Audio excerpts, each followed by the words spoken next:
Assalamualaikum warahmatullahi wabarakatuh. Perkenalkan, saya Winaryanti dengan NIM 340219009 kelas manajemen dan mata kuliah manajemen. Ini saya akan menjelaskan apa itu SOP.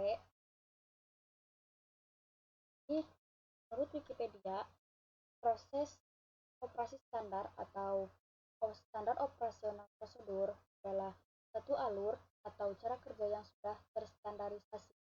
SOP ini memiliki kekuatan sebagai petunjuk.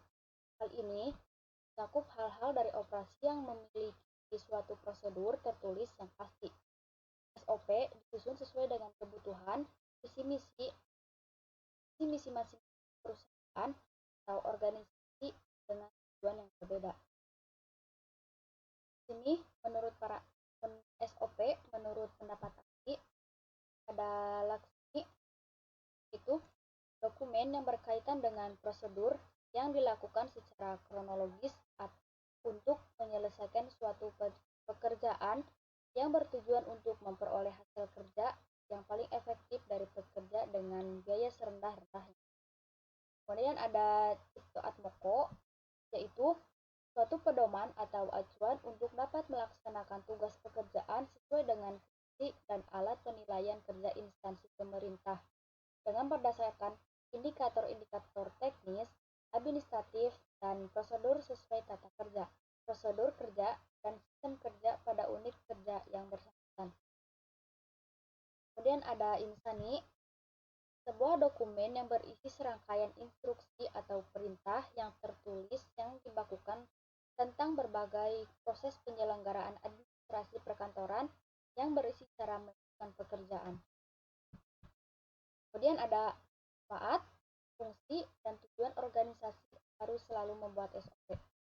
Pertama ada manfaat, itu pedoman untuk mengantisipasi berbagai macam situasi tak terduga yang akan dihadapi oleh perusahaan atau organisasi, sekaligus acuan untuk melaksanakan acuan.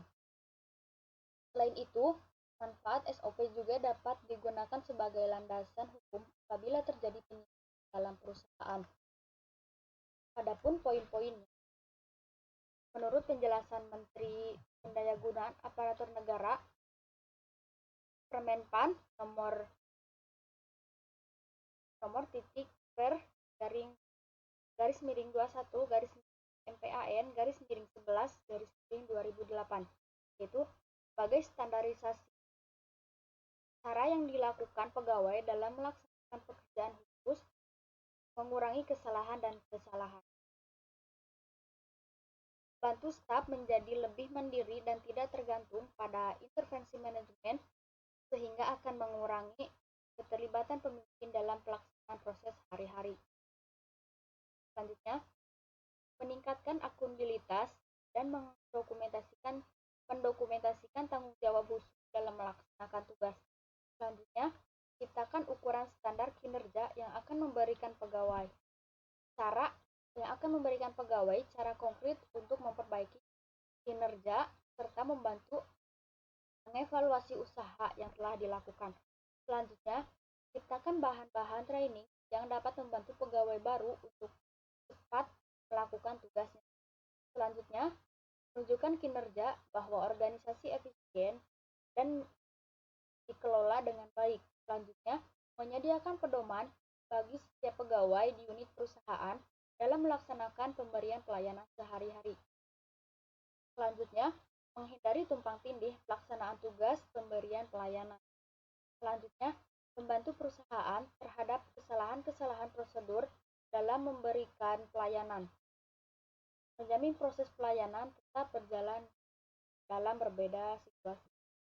Kemudian ada fungsi, pertama, sebagai panduan kerja, kedua, sebagai dasar hukum, ketiga, memberikan informasi yang berkaitan dengan pekerjaan. Terakhir, pedoman disiplin kerja. Dan yang terakhir ada tujuan, yaitu membantu perusahaan untuk mencapai target yang mereka tetapkan. Panduan ini akan berisi panduan bagaimana bekerja dengan efektif dan efisien. Inilah akan menjadi salah satu cara untuk membantu perusahaan mencapai Adapun poin-poinnya yaitu untuk menjaga konsistensi tingkat penampilan kinerja atau kondisi tertentu dan kemana petugas dan lingkungan dalam melaksanakan suatu tugas atau pekerjaan tertentu. Selanjutnya, sebagai acuan dalam pelaksanaan kegiatan tertentu bagi sesama pekerja dan supervisor. Selanjutnya, untuk menghindari kegagalan atau kesalahan, keraguan, duplikasi, serta pemborosan dalam proses pelaksanaan kegiatan. Selanjutnya, merupakan parameter untuk menilai mutu pelayanan. Selanjutnya, untuk lebih menjamin penggunaan tinggi dan sumber daya secara efisien dan efektif. Selanjutnya, untuk menjelaskan alur tugas, wewenang, dan tanggung jawab dari petugas yang terkait. Selanjutnya, sebagai dokumen yang akan menjelaskan dan menilai pelaksanaan proses kerja bila terjadi sesuatu kesalahan atau dugaan malapraktik dan kesalahan lainnya. Selanjutnya, sebagai dokumen yang digunakan untuk pelatihan. Dan yang terakhir, sebagai dokumen sejarah bila telah dibuat revisi SOP yang baru. Sekian dari saya, mohon maaf bila penyampaiannya kurang mengerti. Wassalamualaikum warahmatullahi wabarakatuh.